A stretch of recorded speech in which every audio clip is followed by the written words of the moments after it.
1950년 8월 낙동강 전선에서는 적화 통일을 이루려는 북한군과 이를 저지하려는 국군 사이에 치열한 공방전이 벌어진다.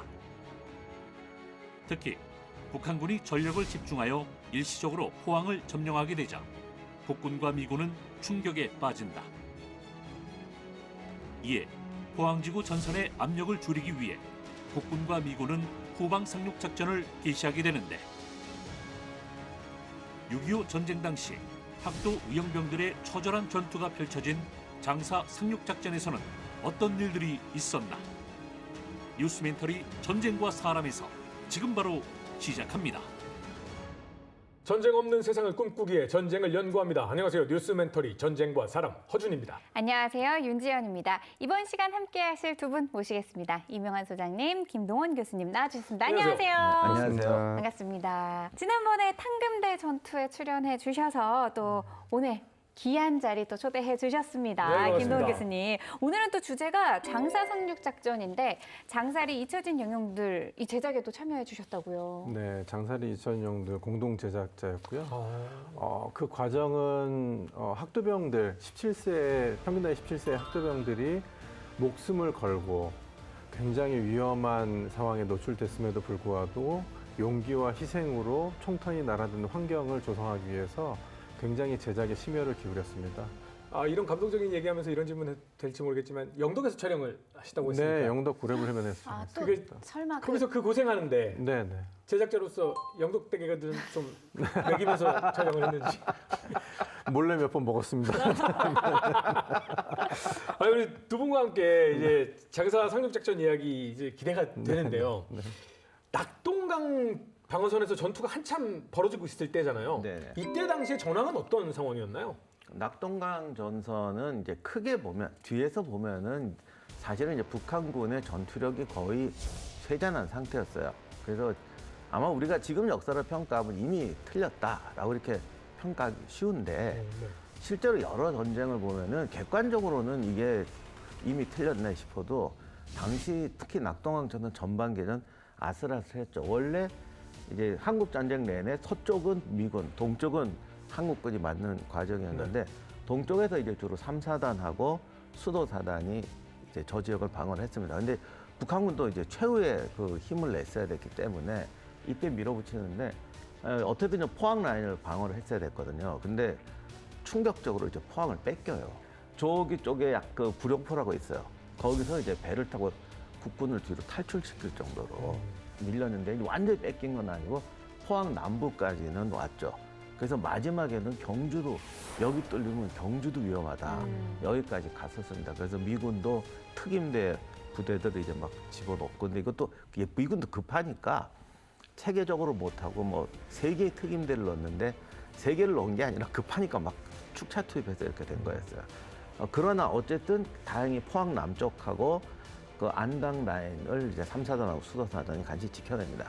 근데 이 과정에서 어떻게든 밀리기 시작하니까 이제 이걸 어떻게 막아야 된다라고 하니까 중간에 이제 미군 쪽에서도 유격대 같은 거 상륙시켜서 좀 뒤에 교란 작전을 하면 어떠냐. 당시 이제 국군이 급하다 보니까 이제 또 유격대 같은 걸 막 모집하는 거죠.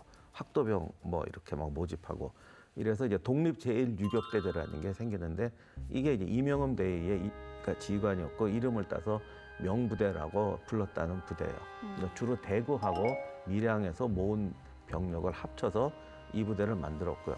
처음에는 이제 유격대니까 이제 특수공작을 해야 된다 해서 뭐 이제 소련군 군복 입고 뭐 소련제 무기 또 근데 이게 나중에 이제 이 얘기 나오지만 무기 하나도 지금 다룰 시간이 없는데 그죠.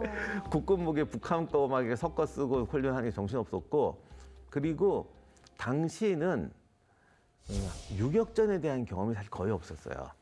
원래 계획은 미국 레인저 부대를 투입할 계획이었습니다. 근데 미국 레인저 부대 자체가 훈련이 제대로 되어 있지 않았었고 특히 해상, 상륙에 대한 훈련이 전무한 상황이었습니다. 그래서 정규군을 투입할 수 없는 상황이었기 때문에 불가피하게 유엔군은 그 학도병, 어린 학도병으로 고육지책을 택하게 됩니다. 할 수 있는 걸 하는 수밖에 없는 상황이었습니다. 이 보급은커녕 제대로 된 준비가 안 돼 있지만 하는 수밖에 없었습니다. 장사 상륙 작전의 작전 계획 어떻게 됩니까? 뭐 사실은 그 장사가 바로 지금의 그 포항 위쪽이잖아요. 근데 거기서 서쪽으로 거의 직선으로 서쪽으로 가면 동대산이라는 곳이 있어요. 그리고 태백산맥이 원래 끝나는 게 포항 북쪽이거든요. 그래서 옛날에 고구려군도 이렇게 동해안을 한번 타면 중간에 빠지질 못해요. 쭉 내려와 가지고 포항 북쪽 그 라인에서 이렇게 넘어서 안동으로 들어가거든요. 그 라인 산 쪽에 있는 동대산이라는 쪽으로 들어가서 유격전을 한다가 원래 처음 계획이었어요. 그런데 이게 조금 이제 애매하긴 한 게 원래 유격부대를 집어넣어서 동대산이나 태백산맥 끝줄에 가서 유격전을 할 거면 이렇게 정규전식 상륙작전을 해서는 안 돼요. 순수히 작전적 개념에서 보면 좀 뭐가 이상해. 원래 그쪽으로 동대산으로 갈 유격전을 할 거면 예를 들면 숨어서 몰래 상륙을 하거나 그렇죠. 이래야 되는데 이게 정식 상륙작전처럼 해버렸거든요. 차라리 요즘 말로 특공대 같은 걸 보내서 좀 북한군 기관총 진지 같은 걸 먼저 점거한 다음에 들어가야 되는데 분명히 유격대 작전인데 정규전 상륙작전을 하는 장사 상륙 작전이 시작이 되는데요. 하늘도 참 무심하시지. 예상치 못했던 뜻밖의 사고가 일어나죠. 9월 14일 오후 4시에 부산항에서 학도병을 태운 문산호라는 게 석탄 수송선이었거든요. 문산호를 타고 그 미 해군 구축함 앤디코트함의 호의를 받아서 장사 해변으로 도착하게 됩니다. 그래서 그런데도 불구하고 자연재해가 따르게 됐어요. 그 자연재해는 그 당시에는 기상관측에 대해서 지금같이 고도화되어 있는 게 없었습니다. 그렇기 때문에 기상관측에 대해서 태풍 이동 경로를 정확히 파악할 수 없었고요.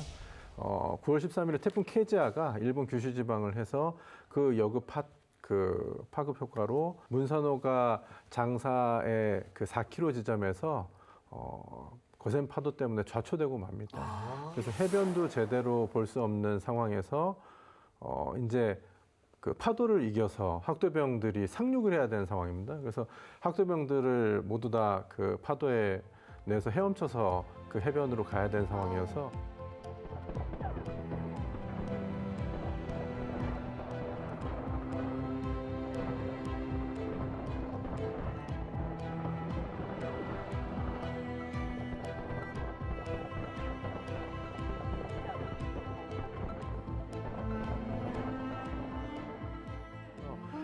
익사하고 다양한 보급품, 총탄, 가지고 있는 소총 이런 것들을 잃어버리게 됩니다. 그 잃어버리는 과정을 지켜보다가 그 배에 타고 있던 선원들이 직접 그 수영을 해서 그 해변가로 가서 나무에 그 밧줄을 묶은 상태로 밧줄을 묶은 걸 가지고 중대들이 이제 들어오게 됩니다. 그래서 어린 학도병들이 그 밧줄을 이어서 들어오는 과정에 준비하고 있던 계획적으로 기습 보안 작전이었는데 기습 보안이 아니고 문산호가 좌초되면서 그 북한군들이 이미 준비하고 있어서 집중 사격 공격을 시작합니다. 그렇기 때문에 그 집중 그 사격을 피해서 총을 맞고 그 돌아가신 분들, 파도에 익사한 분들을 제외하고 밧줄을 그 타고 해변에 도착한 학도병들이 반격을 시작하게 됩니다. 그러니까 이제 그냥 우왕좌왕하면서 하게 되는 거죠.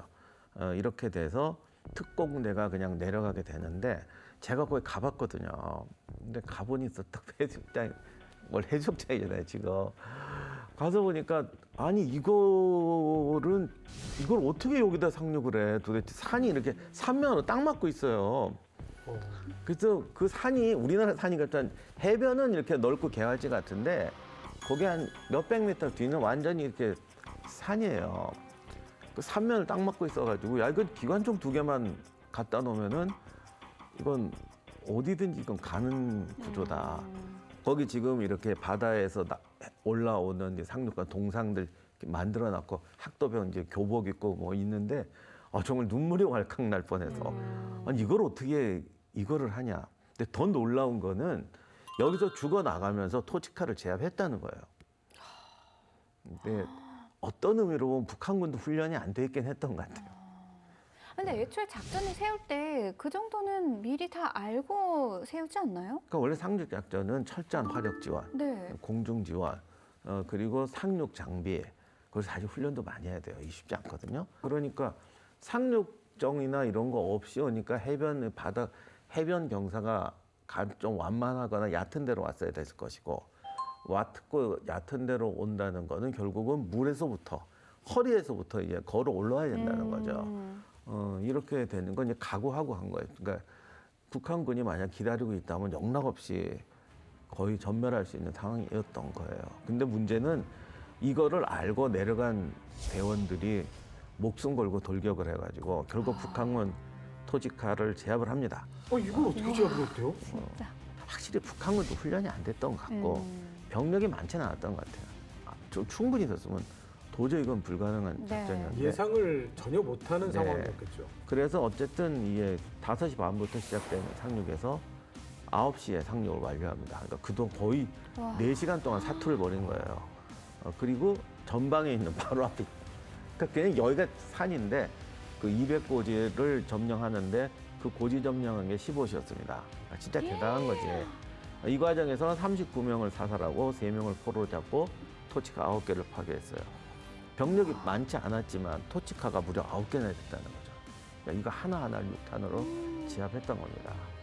그렇게 하고 다음 날인 16일에는 이제 여기가 저기 해변이 이렇게 있으면 삼면이 산이거든요. 네. 그러니까 남쪽에도 북한군이 있으니까 삼면에 이제 방어진을 설치하게. 근데 이러면 이제 북한군 입장에서도 이러면 우리 후방이 뚫리는 것 같은데 반격에 나서야겠다라고 작전을 세울 것 같아요. 네. 북한군 입장에서는요, 낙동강 방어선의 모든 역량을 총동원하고 있었거든요. 근데 후방의 주요 보급로가 그 장사동 7번 국도에 있었습니다. 그래서 7번 국도를 막혀버리면 퇴각도 어려워지고 보급도 어려워진다는 그 위기 상황 때문에 두 개 연대를 급격하게 동원하고 얼마 가지고 있지 않은 T-34 전차 4대까지 급파를 하게 됩니다. 그래서 그 본격적인 반격을 시작하게 됩니다. 9월 17일에 그 1중대가 있는 이 125고지 방향으로 공격을 하고요. 그 다음에 218고지에도 공격을 하게 됩니다. 그래서 그 반격을 받게 돼서 굉장히 학도병들이 잘 지형이나 뭐 여러 가지 열악한 상황에도 불구하고 잘 지형 지물을 잘 활용해서 반격을 성공적으로 막아냅니다. 그래서 추가 증원으로 그 북한군이 다시 공격을 해서 임명되어 있는 병력을 200고지로 철수시키고 대대적인 지휘소를 문선으로 옮기게 됩니다. 이제 어느 정도 말씀하신 것처럼 전차까지 동원했다는 건 북한군도 놀라긴 놀랐다는 거예요. 그런 상황에서 여기까지 성공했는데 3일치 식량에 사실 그 보병 전투할 수 있는 장비밖에 없단 말이에요. 이렇게 되니까 이틀 정도 지났을 때 이제 탈출해야겠다. 근데 이제 문제는 바다로 탈출할 수가 없잖아요. 그렇죠. 그러니까 해안도로를 타고 내려와야 되는데 그 이제 7번 국도라고 지금도 7번 국도 있습니다. 근데 그쪽으로 오면은 그 남쪽에는 북한군이 있다는 거죠. 그렇죠. 북한군 뒤로 들어가서 앞으로 뚫고 나와야 돼요. 근데 사실 전선에서 적전선 뒤에서 뚫고 들어와서 아군 전선으로 들어오는 게 제일 힘든 거예요. 네. 이렇게 되게 난감한 상황이었죠. 그 내려오는데 한 3km 내려와서 지금 장사리 바로 남쪽에 지경리라는 곳이 있는데 거기 고지까지 왔는데 이게 상황 보니까 이렇게 내려가다가 이제 할 데가 없죠. 다 죽는 거예요. 그래서 이제 그때 헬기가 와서 이명훈 부대장이 헬기를 타고 미군 구축함에 가서 하트만 제독이라는 사람하고 만나서 구출작전 논의를 합니다. 미군 쪽에서는 어떻게 상륙작전 이렇게 하냐. 가들이 또 상륙작전 많이 해봐갖고 상륙작전하면 되게 전문가 티를 내잖아. 그래서 뭐라고 뭐 하긴 했대는데 근데 그건 나중인 거 지금 이거는 구해야 되잖아요. 또 학도병이고 해서 감동을 받았던 것 같아요. 그래서 전격적으로 지원해 주겠다. 그래서 구출작전이 시작됩니다. 그러니까 부대장은 다시 헬기 타고 돌아와서 병사들로 합류해서 다시 올라간다. 해변으로 돌아간다. 그쪽에서 이제 철수한다. 이렇게 다시 해변으로 올라가게 돼요. 어찌됐든 뭐 미군도 혼내지만 도와줘야 되고 생도라고 해도 어떡합니까? 우리 학도병들, 동생들이 지금 도와달라는데 자, 어려운 과정이지만 시작해야겠죠. 예, 그래서 이제 LST 선이었던 조치원호라는 배가 가는데 이 배가 또 민간인 선장이 저기 몰았다고 돼 있더라고요. 아니 뭐가 나도 잘 모르겠어. 아니 여기에 지금 군인은 어디 있어요? 사실은 여기도 낙동강 방어선에 있어요. 거기에 다 몰려 있죠. 사실 여기 지금 정식 군인 아니에요. 네. 이 멤버들은 유격대원증이라고 주긴 줬는데 이게 나중에도 또 문제가 되더라고. 군복무 했니 안 했니 뭐 이러면서. 너무한 거 아닙니까? 아니 이런 일이 굉장히 있어요. 학도병들 중에 제대로 군벌주 못 받은 사람들 굉장히 네, 많았어요. 그래요. 이게 대원증은 나오는데 이걸 정식으로 인정하니 안 하니 뭐 나중에도 문제가 되는데 아무튼 이래서 이제 미군들이 함포 사격 들어오고 공중 지원 들어옵니다. 근데 북한군도 또 이걸 알고 쪼여오죠. 이렇게 돼서 일단 공세는 막아요. 함포 들어가고 공중 지원 들어가니까 그리고 주변이 이렇게 담장처럼 돼 있으니까 그래서 일단 북한군을 멈춰 세우는 데는 성공을 하고 그리고 이제 해변에 앉아서 이제 구출을 기다리는 거죠. 근데 당시 그때 심정은 난 정말 이해할 수가 없을 것 같아요. 식량 총알 떨어졌어. 그렇죠. 근데 저 앞에는 담장이 그냥 있는데 저기 북한군이 올라오면 이제 끝이죠. 예. 근데 우리 상륙할 때는 몇 명 없었으니까 다행인데 지금 연대 병력이 오고 있어. 그렇게 오고 있죠. 아무튼 이제 배는 오고 있어요. 근데 배가 민간인 선장이니까 LHT도 못 들어간다고 그러는 거예요. 400m 앞에 못 들어간다. 아 제발요. 그랬더니 미군 옆에 있던 미군 함장이 LHT로 와서 자기가 몰고 30m까지 접근을 했어요. 그리고 이제 또 로프예요. 이제 로프 그렇게 걸어가지고 해야죠. 이제 네. 그렇게 해서 그래서 결국 구출이 되나요? 이렇게 해서 구출을 이제 하는데 시간이 꽤 오래 걸렸고 이 북한군도 저기 왜냐하면 구출한 동안은 또 이게 포격을 심하게 못하니까 결국 자리를 잡기 시작해서 마지막에 이제 압박이 들어오기 시작합니다. 이렇게 되니까 이제 결국 북한군이 가까이 오면은 포기해야 되는 거예요. 그렇죠. 그래서 1시 그러니까 13시 45분에 배가 출항하는데 그 해변에 32명이 남아 있었어요. 어떡해요?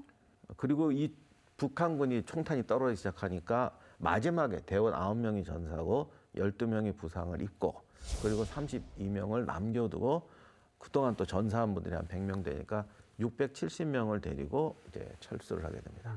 그럼 남은 그 32명은 어떻게 됐죠? 제가 정확하게 숫자까지는 모르겠는데 포로가 됐다가 몇 분은 탈출을 하죠. 돌아오고 몇 분은 못 돌아오고 그랬다고 합니다. 진짜 그들이 있었기에 지금 우리가 이 자리에 있는 게 아닌가라는 생각이 드는데 앞서서도 얘기했지만 굉장히 전략적인 성공에 사실 많은 분들이 학도병이었잖아요. 그 의미도 대단할 것 같아요. 네. 여기서 1960년에 더글라스 메가더 원수가 참전 용사들 유격동지에 보낸 친서를 한번 공개해서 말씀을 드리겠습니다. 인천 상륙작전을 지원하여 수행한 작전은 최고의 찬사를 받을 만하며 대원들이 보여준 용기와 희생은 한국 젊은이들에게 귀감이 될 것이다. 이렇게 적힌 내용에서도 장사 상륙작전이 인천 상륙작전에 그리고 또 그 후에 일어난 낙동강 전선에 일어난 전반적인 흐름에 큰 역할을 했다고 평가할 수 있습니다. 저희가 장사상륙작전 75주년을 맞이해서 이야기를 나눠봤는데요. 우리 학도병들이 치렀던 전투에 대해서 자세히 살펴봤습니다. 오늘 저희가 얻을 수 있는 교훈과 메시지 마지막으로 좀 정리를 해주실까요? 장사 해변에 지금 저기 기념이 잘 돼 있어요. 배는 그가 진짜 배는 아니죠. 그거는 이제 근데 비슷한 배로 이제 갖다 놨는데 그 거리가 아니고 저 앞쪽에서 자초했어요. 그리고 한번 거기 이렇게 보시면 꼭 한 번쯤은 방문하실 만한 곳이라고 생각합니다. 요즘에 영덕대게는 많이 가시는데 조금만 내려가면 있습니다. 뭐 장난도 치고 어린 눈빛으로 호기심에 쳐다보는 이 친구들이 그 장사 상륙작전을 예를 들어서 말씀드리면 목숨을 걸고 내 엄마, 아빠, 그다음에 형, 누나, 가족들을 지키기 위해서 하나뿐인 목숨을 걸고 그 장사 상륙작전에 투입해서 성공을 이뤄냈던 거였잖아요. 근데 우리는 또 나는 너무 모르고 지나치고 있었던 거 아니었나. 뭐 역사를 배우고 영화를 제작하면서 후에 뭐 지금까지 와서 보면서도 한 명의 생명에 대한 소중함을 좀 알고 인식하는 그리고 또 그걸 기억하는 게 대한민국 전역에 좀 퍼지고 시청자들께서 알아주셔서 감사하겠습니다. 네. 이런 작전을 보면서도 누군가는 왜 저렇게 해? 이게 훨씬 나은데? 라고 비난할 수 있습니다. 비난에서는 얻어갈 수 있는 게 아무것도 없습니다. 아, 여기서는 이런 점을 배울 수 있겠구나. 이들은 이렇게 해서 이것을 얻어갔구나. 뭔가를 통해서 배워가는 시간이 됐으면 좋겠다. 저는 이렇게 생각을 하고요. 저희는 다음 이 시간 조금 더 배워갈 수 있는 무언가를 들고 돌아오도록 노력하겠습니다. 시청해주신 여러분 감사합니다.